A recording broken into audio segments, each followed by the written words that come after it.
ஏழு ஜென்ம பாவம் தீரும் இறைவா உனை எண்ண தேவாரம் பாட அந்த ஞானம் வருமே மனம் கொள்ள.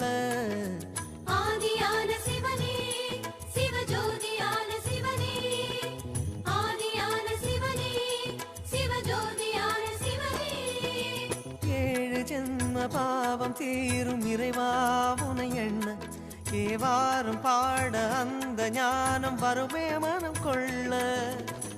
தாழும் நிலை வாராமல் காப்பவன் நீதானே, வாழும் வழி சொல்பவனே வள்ளல் பெருமானே, அண்ணாமலையானே அன்பின் பொருள் நீயே, அருணாச்சல சிவனே ஆற்றல் வடிவோனே, சக்தியின் கலையாய் பக்தியின் நிலையாய் தோன்றும் சுடரோனே.